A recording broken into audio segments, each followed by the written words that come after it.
So I don't know why, but I'm having such a hard time starting this episode out. I keep hitting record and then I just keep stopping it.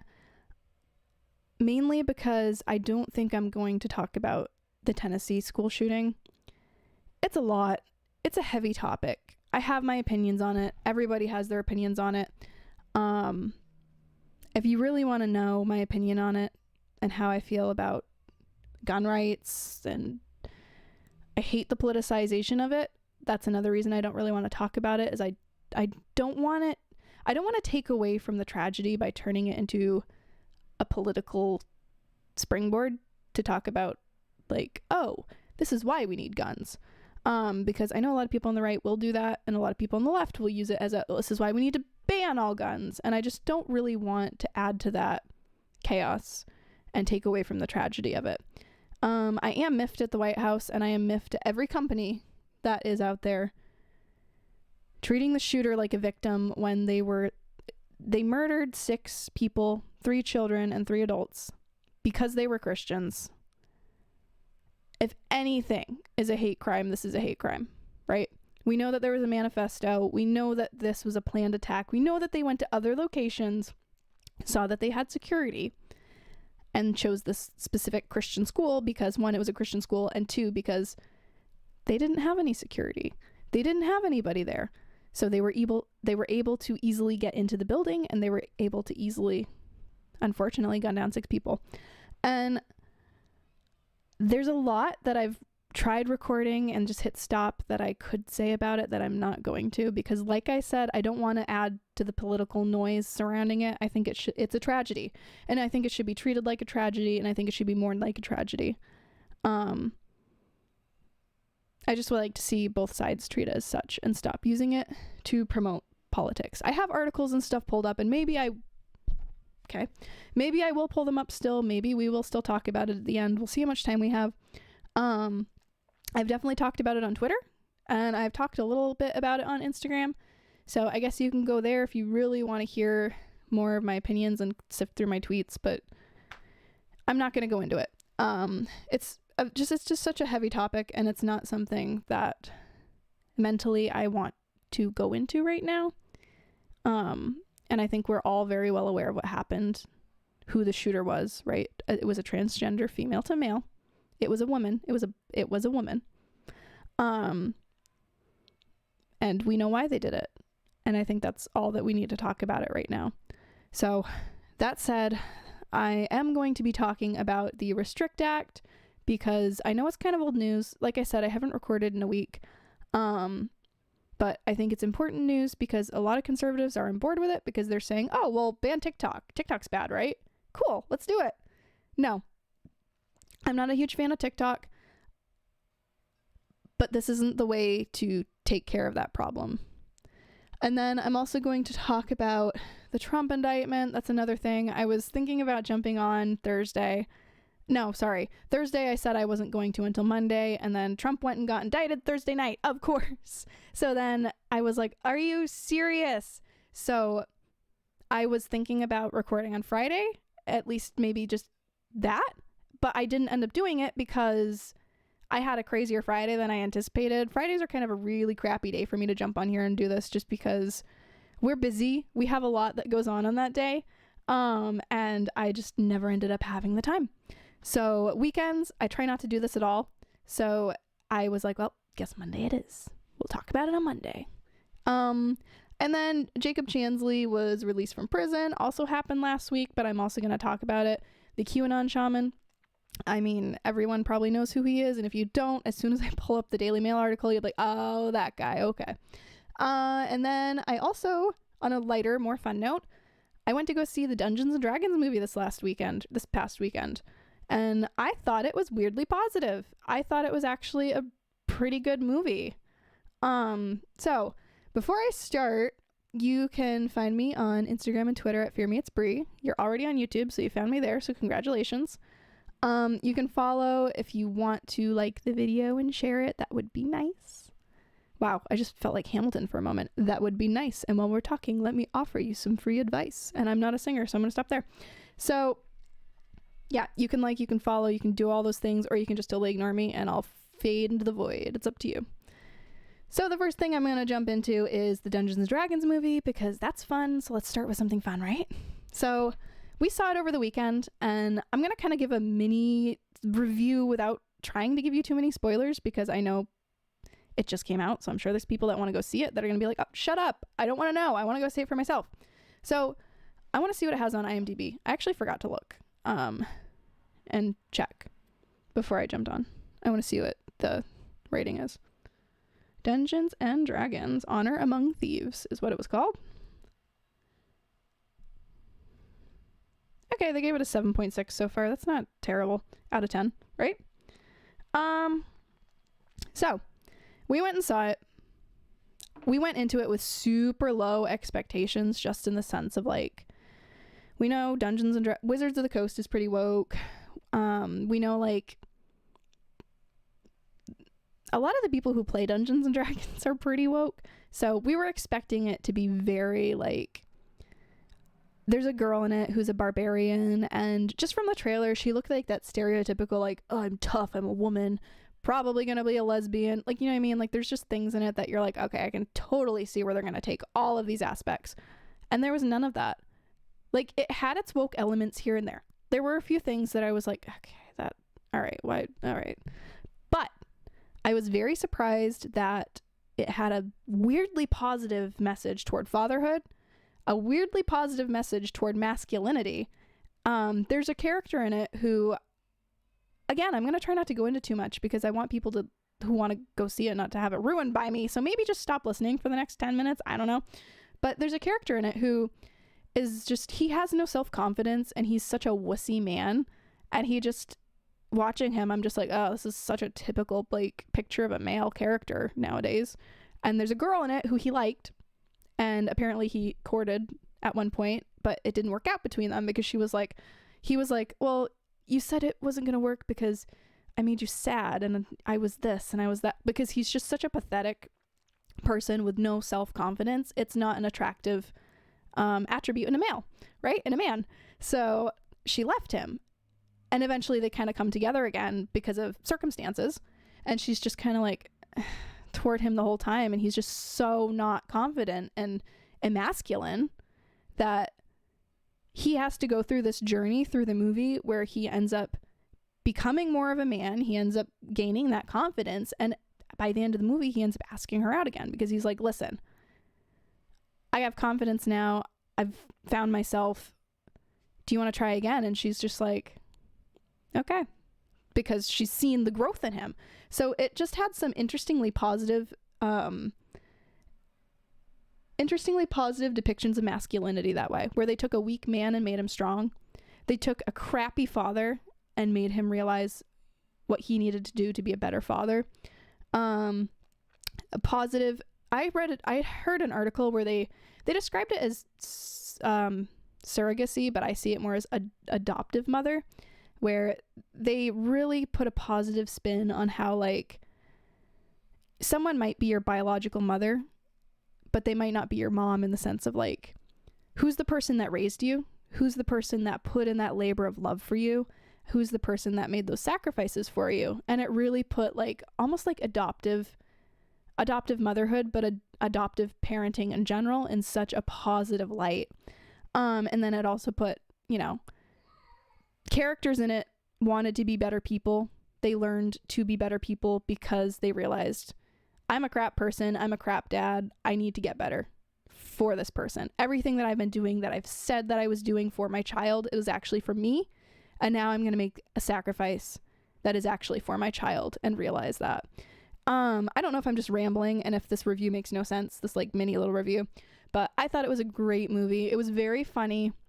It had weirdly positive messages, only a like little sprinkle of wokeness in it, which I was really happy about, because I didn't want to roll my eyes the whole time. I think my favorite character was the paladin. I can't remember the actor's name, but that he's famous for Bridgerton. He's like the Duke in it or whatever.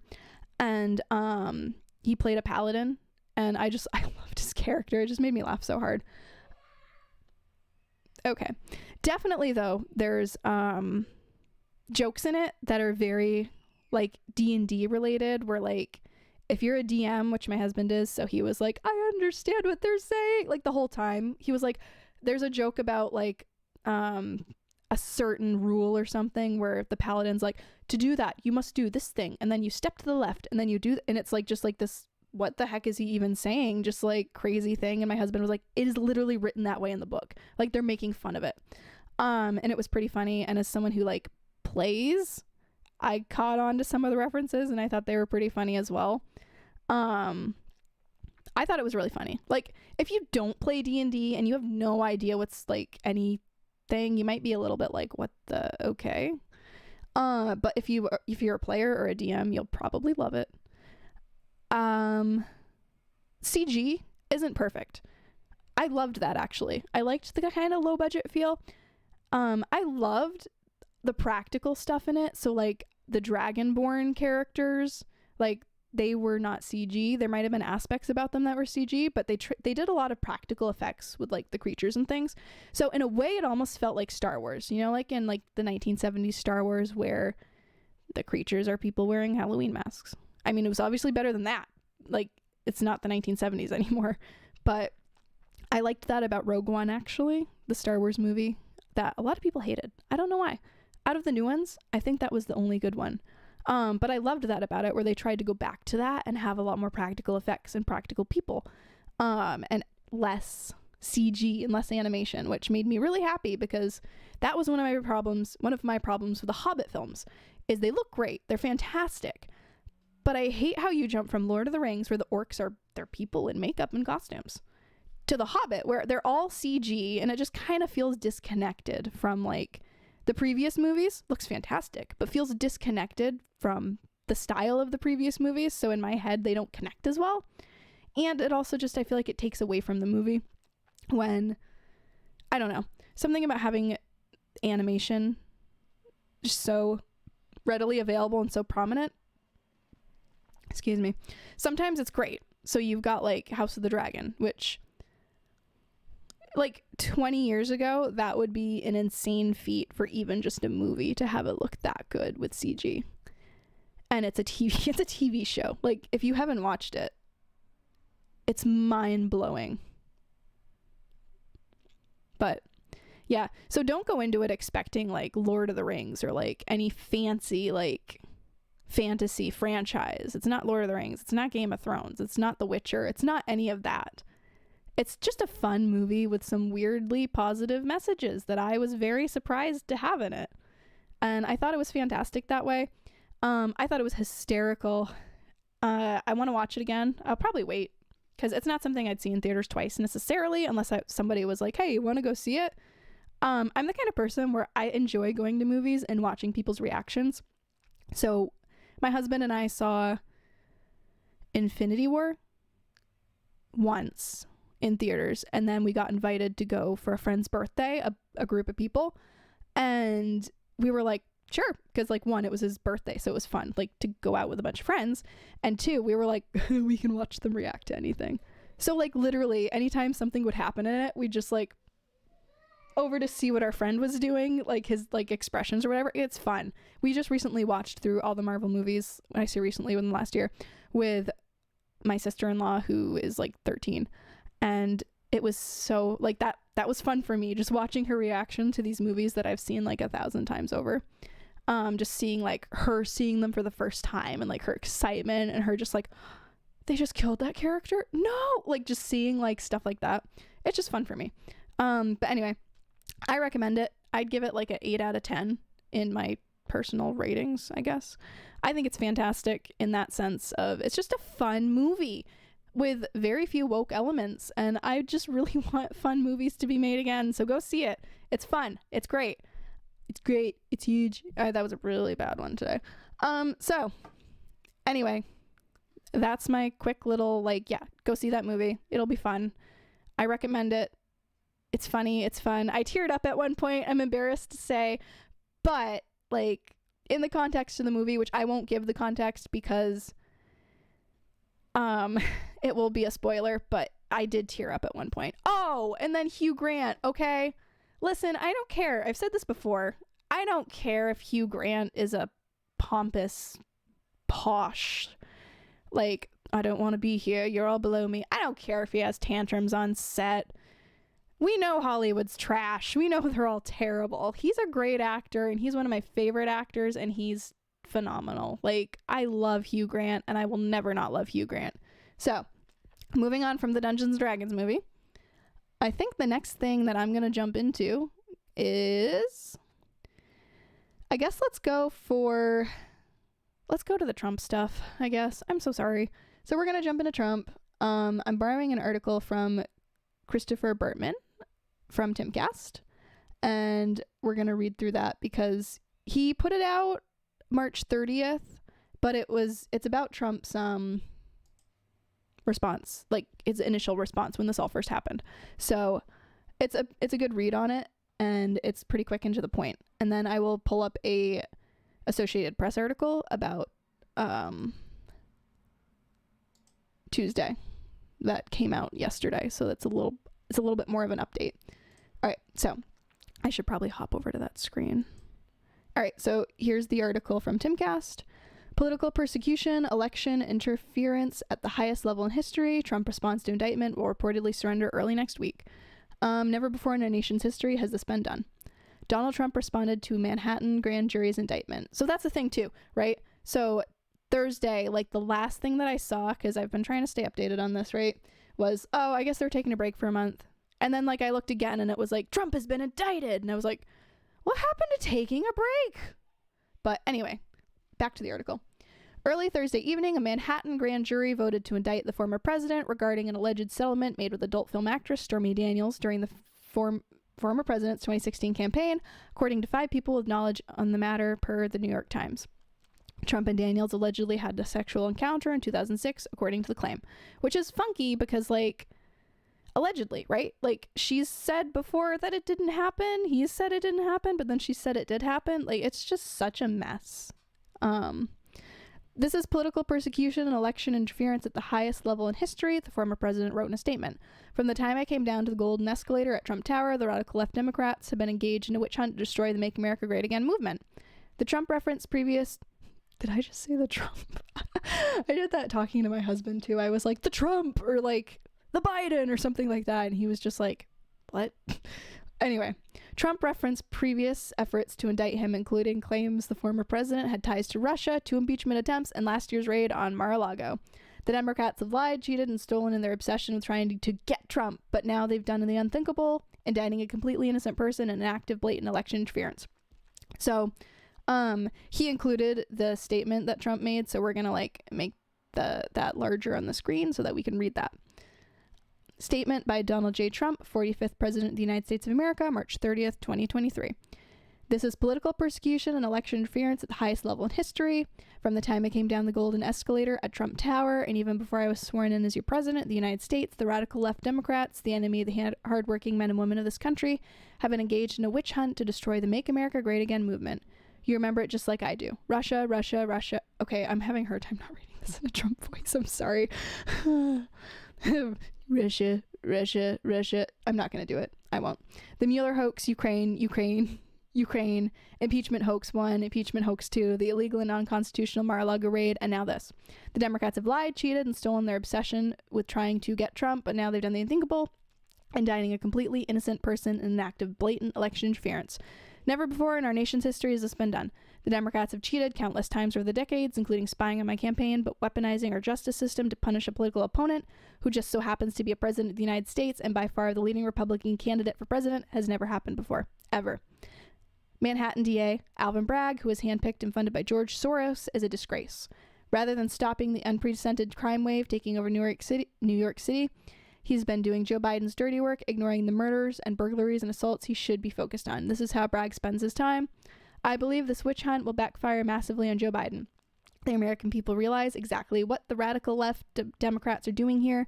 Everyone can see it. So our movement and our party, united and strong, will first defeat Alvin Bragg, and then we will defeat Joe Biden. We are going to throw every last one of these crooked Democrats out of office so we can make America great again. That's the statement. Back to the article. Where did that go? There we go. Never before in our nation's history has this been done. Trump continued weaponizing our justice system to punish a political opponent who just so happens to be president of the United States and by far the leading Republican candidate for president. Has never happened before. I believe this witch hunt will backfire massively on Joe Biden, Trump concluded. The American people realize exactly what the radical left Democrats are doing here. Everyone can see it. Trump followed up his response in a Truth Social post. These thugs and radical left monsters have just indicted the 45th president of the United States of America and leading Republican candidate by far for the 2024 nomination for president. This is an attack on our country, the likes of which have never been seen before.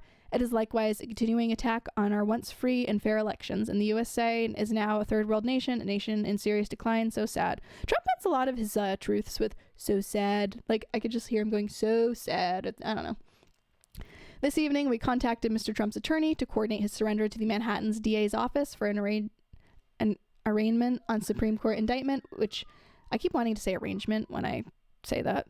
An arraignment on a Supreme Court indictment which remains under seal, said a spokesperson for New York District Attorney Alvin Bragg. Guidance will be provided when the arraignment date is selected. And in March 18th Truth Social post, Trump had said that he would be arrested on the 21st and called for people to protest and take our nation back. Bragg delayed the grand jury's vote several times, though informed them to be on standby for Thursday. Trump is reportedly expected to surrender to the Manhattan District Attorney Office next week, according to the former president, attorney Joe Tacopina. I want to say tapioca, but it's not that. The former president attorneys are also in talks with prosecutors and expecting Trump to be arraigned next week, per NBC News. A lawyer for the former president confirmed his indictment shortly after the initial announcement, the Associated Press reported. Trump is the first former president in American history to face criminal charges in office. And we're not going to go into what those charges... We're not going to go into like, oh, let's talk about the Stormy Daniels stuff for the 20th time, because I've talked about it in like previous episodes before this. I'm not going to go back into it. It's a waste of time to keep bringing it up and talking about it. I think it's bogus. I think it's bull crap. I don't think that this should be happening at all. Regardless of whether Trump is a moral man, what they're trying to get him on is not Stormy Daniels, in the sense of they're not mad that he potentially had sex with a porn star while he was married. That's not even what they care about. They're trying to get him for a filing error that somebody else made, that if anything is a minor misdemeanor. They don't care about Trump's morale. They literally just want to put the man in prison. So anything against him in this case is probably bullcrap. So now we're going to hop over to Trump to deliver... Where'd it go? Oh, it's actually right here. Okay. Trump to deliver remarks Tuesday night after his arraignment. So this is Associated Press, and I believe it said it came out yesterday. I'm going to zoom in a little more because I hate all the ads, like, everywhere. Okay, zooming in is just making them bigger. Whatever. We'll deal with the ads. All right. New York Associated Press. Sorry. Former President Donald Trump will deliver remarks Tuesday night in Florida after his scheduled arraignment in New York on charges related to hush money payments his campaign announced Sunday. Trump will hold this event at his Mar-a-Lago club after returning from Manhattan, where he is expected to voluntarily turn himself in. He is expected to be joined in Florida by supporters as he tries to project an image of strength and defiance and turn the charges into a political asset to boost 2024 presidential campaign. I know Marjorie Taylor Greene's going to be there. Like, I think some of the Freedom Caucus is going to be there, but I'm not sure. Trump is facing multiple charges of falsifying business records, including at least one felony offense in the indictment handed up by the Manhattan grand jury last week. Two people familiar with the matter have told the Associated Press. They spoke on condition of anonymity. I'm so sorry. Anonymity. I can't pronounce words today, but you know what I'm trying to say. It's this one right here. To discuss information that is not yet public because the indictment remains under seal. Trump has denied any wrongdoing and has blasted the investigation as part of a years-long witch hunt, that makes more sense, aimed at damaging his candidacy. Trump aides and lawyers have been going back and forth over the wisdom of his appearing before court reporters after the arraignment as they grasped the news of the indictment that caught many of them by surprise. Trump has been catapulted back into the headlines by criminal charges, and he relishes the media attention, and while some of his lawyers would have preferred to stay silent, his campaign believes the development has energized his supporters. That is 100% true. He's made... Okay, here we go. Already, Trump's campaign says it has raised more than $5 million and logged more than 16,000 volunteer sign-ups since the indictment, which Trump spokesperson Stephen Chung says were key indicators that Americans from all backgrounds are sick and tired of the weaponization of the justice system against President Trump and his supporters. Trump was indicted Thursday by grand jury in the case involving hush money paid during the 2016 presidential campaign to a porn actress. I don't know. Would you call them an actor, actress? I don't know. Who alleged Trump had an extramarital sexual encounter with her years earlier. In their television interview Sunday, Trump lawyer Joe, again, it's not Tapioca, but we're going to go with it. Joe Tapioca said he would pore over the indictment once he receives it. Then he devised the next legal steps. He dismissed the questions about whether he'd ask for a venue change or file a motion to dismiss the case as premature, though it's common for defense attorneys to do both. We're way too early to start deciding what motions we're going to file or not file, and we do need to see this indictment and get to work, he told ABC's this week. I mean, look, this is the beginning. The former president is expected to fly to New York midday Monday and stay at his Trump Tower in Manhattan overnight ahead of his planned arraignment Tuesday, according to two people familiar with his plans, who spoke on condition of anonymity to discuss Trump's travel plans. He is expected to report to the courthouse Tuesday morning, where he will be fingerprinted and have a mugshot taken like anyone else facing charges. Investigators will complete arrest paperwork and check to see if he has any outstanding criminal charges or warrants. Once the booking is complete, Trump will appear before a judge for an afternoon arraignment that will take place in the same Manhattan courtroom where his company was tried and convicted of tax fraud in December and where disgraced movie mogul Harvey Weinstein's rape trial took place. I don't know why that's relevant. It's a courtroom. Stuff happens in courtrooms, okay? But Tapioca said the most... I just said it without even thinking. Okay.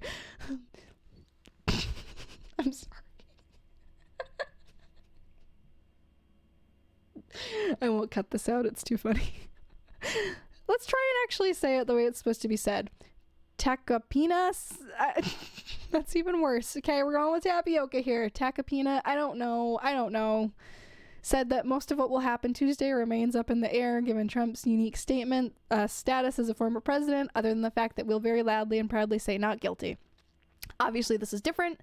This has never happened before. I've never had Secret Service involved in arraignment before. At 100 Center Street, he told on CNN's State of the Union, using the courthouse's street address. Hopefully this will be as painless and classy as possible for a situation like this. The judge could at some point decide to bar anyone involved in the case from talking about it publicly, but that is unlikely to happen at Tuesday's proceeding. A gag order generally is used as a way to avoid tainting potential jurors, but is often done at the request of the defendant. In this case, Trump is the one talking. Officials from the Secret Service and the New York Police Department toured the courthouse and met about security plans on Friday. Representative Marjorie Taylor Greene, a key Trump ally in the New York Young Republican Club, are planning a peaceful protest against Manhattan District Attorney Alvin Bragg across the street from the courthouse on Tuesday afternoon. Anyway, so, wow. Okay.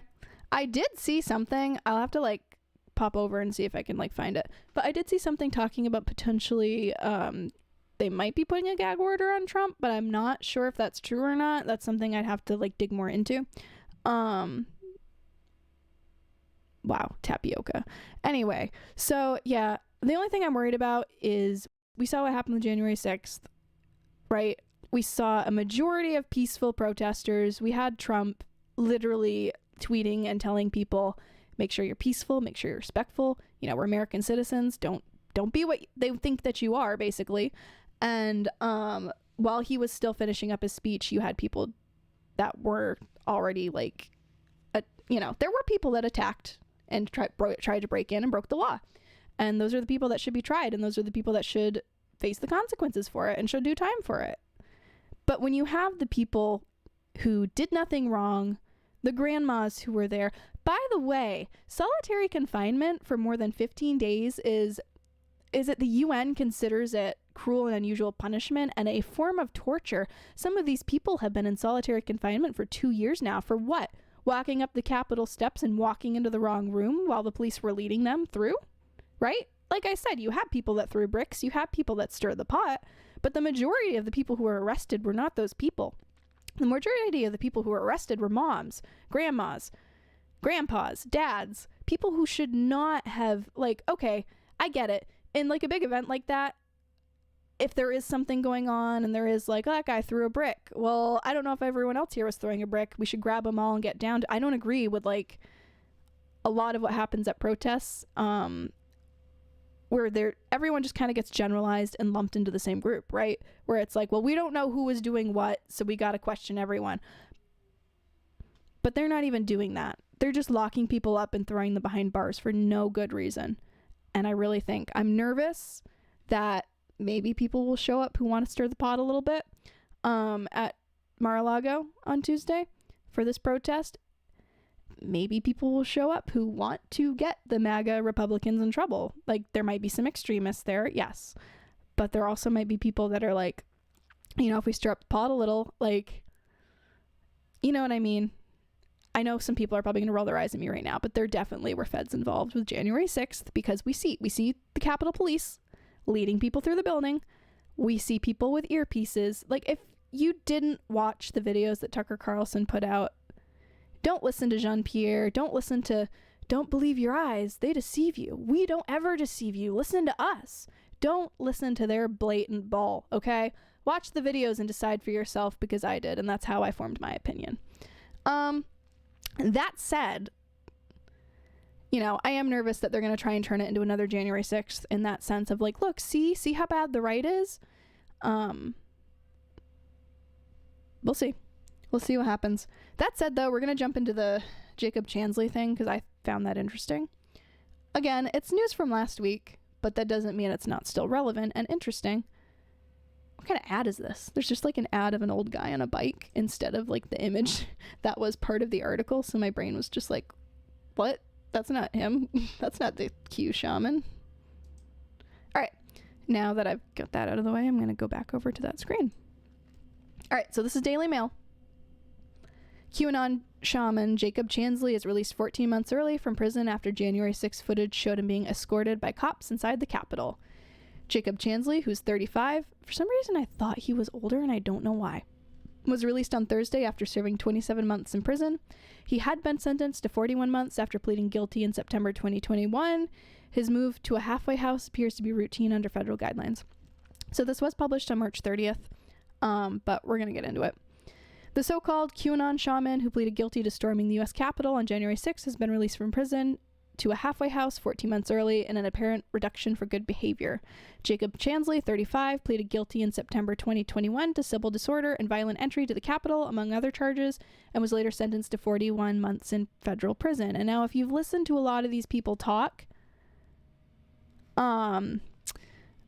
about their experiences with January 6th and when they were pulled before their committees and courts and things, they were told if they pleaded guilty that they would get a certain whatever, or they would get this or they would get that, but if they tried pleading innocence that they would be destroyed. So just because he pleaded guilty does not mean that he was a violent offender. So do with that information what you will. Earlier this week, Chansley was transferred from FCI Stafford Federal Prison in Arizona to the community confinement in the Phoenix area after serving just under 27 total months in prison, a Bureau of Prisons spokesman confirmed in a statement to the Daily Mail on Thursday. The spokesman declined to comment the reason for the transfer, but pointed generally to federal laws that allow for good conduct sentence reductions, as well as released to a halfway house for the final 12 months of a sentence. Chansley's release comes weeks after his former attorney demanded he be freed in light of a new video from the Capitol riot, but his move to the halfway house appears to be unconnected. A former federal prosecutor unconnected with the case said it was doubtful public pressure played a role in Chansley's transfer, noting the move appears kind of routine under BOP guidelines. There's a picture of him with cops and stuff. No, those are other protesters. Man, Daily Mail's ads are pretty annoying. This is from the video of him being led around. So the officers were trying to open doors for him. Oh crap, this one's locked. All right, let's go this way. Let's try and get you in. Don't tell me that they weren't trying to get him into an area where they could be like, oh, dude, you're not supposed to be here. Guess you're under arrest. Seems pretty fishy. For safety and security reasons, we do not discuss the conditions of the confinement for any inmate, including transfers or release plans, nor do we specify an individual's specific location while in community confinement. Community confinement can refer to either house arrest or halfway house, but Chansley's former attorney said he had been moved to a halfway house. The Bureau of Prison confirmed that Chansley is in the custody of the Residential Reentry Management Field Office in Phoenix, which contracts with halfway houses to help inmates prepare to reenter society. His release date is set for May 25th. Good for him. Federal inmates can receive a 15% reduction in their prison sentence for good behavior behind bars and can also serve the final 12 months of their sentence in halfway houses at the discretion of the Bureau of Prisons. With his elaborate garb and face paint, Chansley became known as the face of the riot on January 6, 2021, when which supporters of former President Donald Trump illegally entered the U.S. Capitol. Okay, that's a bullcrap statement because a lot of them were let in. There were a lot of police officers who opened the doors and said, hey man, I don't agree with what you're doing, but I respect it. Come on in. They were let in. A lot of them were let in. And temporarily disrupted the certification of Joe Biden's election to the presidency. In a statement to Daily Mail, Albert S. Watkins, the attorney who handled Chansley's plea and sentencing, applauded his transfer to a halfway house after serving 11 months in solitary prior due to his sentence. 11 months in solitary. Hang on. I just had to go back to that for a second. What did I say before? 15 days. More than 15 days is considered torture. It's illegal to do this to people. And only 16 months of his sentence thereafter is appropriate. This gentle and intelligent young man be permitted to move forward to the next stage of what undoubtedly will be a law-abiding, enriching life. I applaud the decisions of the U.S. Bureau of Prison in this regard, added Watkins. Watkins declined to speculate on the reason for Chansley's early release, saying this was a decision of the U.S. Bureau of Prisons. I cannot speak for the U.S. Bureau of Prisons. In recent weeks, prominent figures, including billionaire Elon Musk, called for Chansley's release, citing new footage that appeared to show him being escorted by cops inside the Capitol during the riot. However, the former federal prosecutor Niyami Ramani, the president of West Coast trial lawyers, told Daily Mail it was unlikely the intense scrutiny on Chansley's case had any impact on his early release. I don't know. I don't think it has anything to do with the media or public pressure, who said Ramani, who is not connected to the case. Then what do they know? He noted the release of inmates to halfway houses for the final 12 months of their sentence was a kind of routine for the Bureau of Prisons, particularly for inmates without a lengthy criminal history. Despite the violent nature of the Capitol riots, most of the rioters had little to no criminal history, said Ramani. Yeah, because most of them were like me. People like me who just were like, I want to go see what's going on. Average people who weren't doing crap. Like, there was one side of the building where you had the people that were throwing bricks and trying to get in. Then you had the other side of the building where the people were like, hey, the police just opened the doors. Should we go in? I guess so. Let's go in. It's just so frustrating, the narrative that is painted around it. It's a video or just a picture. I think it's just a gallery. Earlier this month, Watkins had argued that Chansley should be freed after Fox News host Tucker Carlson aired previously unseen footage from the riot. Carlson used his Fox News show to broadcast clips showing Chansley inside the U.S. Capitol. Chansley appears to be escorted inside the building by Capitol police officers, while other officers allow the chest-bearing, horn-wearing Trump supporter to pass. On Carlson's broadcast, Chansley's former lawyer said he had not been shown the new footage, which the conservative news anchor said was clearly exculpatory. I can't pronounce words today. Jeez, Listen, I don't pronounce things well, and it's embarrassing sometimes, so just roll with me, please. Carlson used the footage to argue the rioters were sightseers and mostly peaceful. However, the other evidence admitted by Carlson shows Chansley entered the Capitol without permission, was repeatedly asked to leave the building, was not accompanied by cops at all times. I don't know if that's true or not. For instance, a statement signed by Chansley and his attorney contradicts the suggestion that he was escorted by cops throughout the riot. Like I said, they were told if they signed certain things, then they might get off a little bit easier, okay? They were coerced. A lot of them were coerced into, I've listened to some of the testimonies of these people. A lot of them are coerced into signing things that they would not have otherwise signed. Otherwise, you're going to go to prison for 30 years, or this is going to happen to you, or that's going to happen to you. But if you sign this, we might be able to help you out. So take that with that which you will. Maybe it's true in his case, maybe it's not. The statement admits Chansley entered the Capitol through a broken door as part of a crowd that was not lawfully authorized to enter the remain of the building. He was one of the first 30 rioters inside. It also notes that although officers asked Chansley and other multiple times to leave the Capitol, he did not comply and actively urged his fellow rioters. The statement describes Chansley's interactions with officers during the breach, but also points he entered the gallery of the Senate alone. Watkins had previously said that his former client disavows the QAnon conspiracy theory and prefers to be known simply as the Shaman. So he also claims he's not part of QAnon, so that's interesting. But seriously, some of that article is bull. Some of it's definitely, but I thought it was an interesting, oh, here's what's going on at least. Really, I'm just kind of sick of the whole, there's literally people who are in solitary confinement right now that should not be, while the BLM rioters get to walk the streets. Yes, there was over 10,000 people arrested during the BLM riots, but in comparative to the destruction that was done and the murders that were committed and the looting, the fire, burning down Black-owned businesses when you're claiming that you're there to riot to support them? Listen, there should have been a lot worse for that, and there wasn't. So anytime anyone talks about January 6th as being, like, you know, people being in prison for being justice, it's like, well, what do you think of the BLM riots? Because if you don't agree that they should be in prison as well, then you definitely have a skewed view of justice. But anyway, I've talked to a lot of people too that just have very limited knowledge toward January 6th because they just don't take the time to look into it. And that's, I get it. Everyone's busy. Not everyone can sit here and sift through articles. I understand that. But you've got to know that when the mainstream media puts out something and every other news station agrees with them, it might be worth looking into the fact that it might not actually be the truth, is what I've learned over the years. So was there anything else that I was gonna like get into here? Yes, there was. Okay, sorry. I went ahead of myself here. We're gonna go through the Mises Caucus's Twitter thread on give me 1 second. Twitter thread on the Restrict Act. I can't believe I almost forgot about that. Probably the last thing we'll talk about because I'm going a little... Is it a little long? I don't know. I've been like hitting like 40 minutes to an hour lately with these, so if that's too long, let me know and I can try and like shorten them up. I am open to suggestions here. All right, so the Restrict Act, right? The Restrict Act is not limited to just TikTok. I've read most of it. It's not.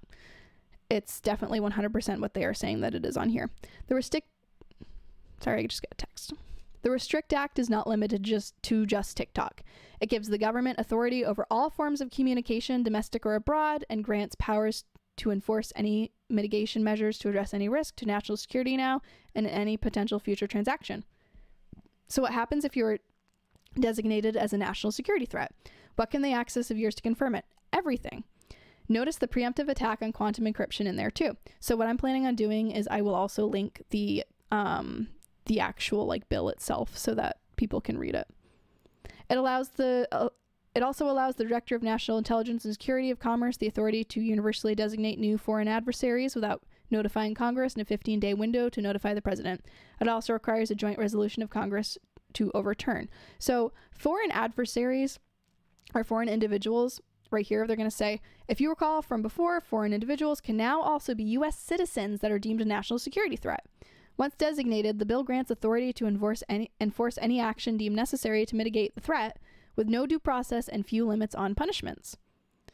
After the federal government has detained you with due process to mitigate the immediate threat you pose, what kind of punishments await you in court? Sorry, that was my child. Am I reading this right? $1 million fine. Am I reading that right? 20 years in prison and forfeiture of everything you own. This act also grants unlimited hiring power to the positions of enforcement, unlimited funds with little or no review, and immunity to FOIA. And then, yeah. Unfortunately, the people in power recognize the Constitution for what it is, paper with no power or authority at all. To take what they want with no regard for it, it's time for the people to recognize the same and refuse to recognize these infringements on their natural rights. For the purpose of this bill, a transaction is anything by anyone. That is correct. It does not say the only applicable to foreign entities. However, this allows that anyone poses a threat to critical infrastructure pursuant to a section of the Patriot Act listed here to have action taken against them in accordance with this bill. So, yeah. It's not just about banning TikTok. It is about everything here. And the person who they're putting in charge of this committee or whatever that it would be doesn't even want to ban TikTok. They said, 2 weeks ago, they're not planning on banning TikTok. It's literally just a phrase, right? It's a phrase that they know is going to make conservatives see red, right? And be like, yes, TikTok, bad, ban it, sweet. All right, sign that bill. And it's already halfway past if it hasn't already gone through. And people are calling it an online Patriot Act because that's what it is, really. It's something that might get people like you and me in trouble if we say something that they don't like online. So, yeah, I will link the bill so that it can be read. Here's a little chunk from it. The secretary, in consultation with the relevant executive department and agency heads, is authorized to and shall take action to identify, deter, disrupt, prohibit, prevent, investigate, or otherwise mitigate, including by negotiating, entering into, or imposing and enforcing any mitigation measures to address any risk arising from any covered transaction by any person or with respect to any property subject to the jurisdiction of the United States that the secretary determines. The term covered transaction includes a current, past, or potential future transaction. That seems a little person of interest to me. Does anyone remember that show, right? Where it's like, oh, we've detected threats that could potentially happen in the future. Let's neutralize them now. The world doesn't work like that. Wasn't that the plot of a Marvel movie too? In like the second Captain America, right? Where they were like, all of these people potentially, we have this information that all of these people could potentially grow up, eat like from babies to old men, could potentially be on the radar of a potential threat, right? And so like the whole thing, the bad guy was like, we're going to take them all out because, you know, I want to be the one to rule everything. I don't even remember. But like they went to take all those people out. Sorry. And Captain America had to stop it because he was like, that's not justice. You can't take out a future potential threat when you have no proof that they will be a threat one day. Anyway, I'm kind of mad about it. I think it's really dumb. To authorize the Secretary of Commerce to review and prohibit certain transactions between persons in the United States and foreign adversaries and for other purposes. So you and I were already watched by the Patriot Act. Like it's not like something totally new, but like in the internet world, it's not a good thing. Okay. So, yep. Not overly thrilled that that's happening. So the things that it will affect: software, hardware, or any other product, service integral to telecommunications product services, including wireless local area networks, so your Wi-Fi, mobile networks, satellite payloads, satellite operations and control, cable access points, wireline access points, core networking systems, long, short, backhaul networks, edge computer platforms, internet hosting services, cloud-based or distributed computing and data storage, machine learning, predictive analysis, and data science products and services, including those involving the provision of services to assist a party, utilize, manage, or maintain open source software, managed services, content delivery services, desktop applications, mobile applications, gaming applications, payment applications. So your PayPal could get shut off if you do or say something that they don't like. Okay. Web-based applications or information and communications technology, products and services integral to artificial intelligence and machine learning. I just like turned that off accidentally, but anyway, it's bad. It's not a good bill. I had said something about it on my Instagram as well, but I don't like pulling up Instagram on the computer just because it stinks. Like you can't even like upload, right? From what I remember on the computer. Did I say something or was it in my stories? Because if it was in my stories, let's just go here. I will not make you sit here while I look stuff up. I promise. I'll be quick. Let's go to I think Allie Beth Stuckey said something really good about it as well. So I just want to go back to my archive, my story archive, and see if I can pull some of those up. Currently reading We the Living by Ayn Rand, and it's pretty good. I actually really enjoy it. I know a lot of people don't like her as a philosopher, but as a novelist, I'm greatly enjoying her work. Is this it? Nope, that's not it.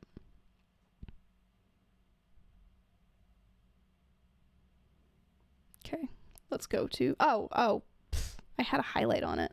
Let's go to that. All right, so I had written on it, listen, I'm not a fan of TikTok, but this bill doesn't just stop with banning TikTok. It is not a good thing. It's an incredibly dangerous infringement on your rights as an American citizen, your rights to privacy and all that fun stuff. And then I shared, read the bill and read that thread more closely, which is the thread we just went through. People are calling it an online version of the Patriot Act, and that's 100% what it is. Plus the fact that the Democrats and the Republicans, who can't seem to agree on anything, both want this. Don't tell me that that's not sketchy. And then I shared a tweet from Greg Price saying the bill to ban TikTok is absolutely terrifying. It gives the government the ability to go after anyone they deem as a national security risk at any point, which they can access everything from their computer to video games to their ring light. This is a Patriot Act for the internet. Anyone ever watch the first Thor movie? And there's a part where what are their names? Darcy, or like Jane and Darcy and all them. They have like their equipment to like watch the like scientific stuff, and then Shield comes in and just takes their crap, and they're like, what are you doing? Like, that's what it reminds me of, right? So anyway, it's been almost 50 minutes, so I think I will leave with that. I hope everybody has a great rest of their afternoon. I'm gonna try and upload this one pretty quickly since I don't have to edit it at all. Yay! So yeah, hopefully everybody has a great afternoon. I think I'm going to try and be back on tomorrow. Wednesday, I might not be here much in the afternoon, so I don't know that I'll do Wednesday.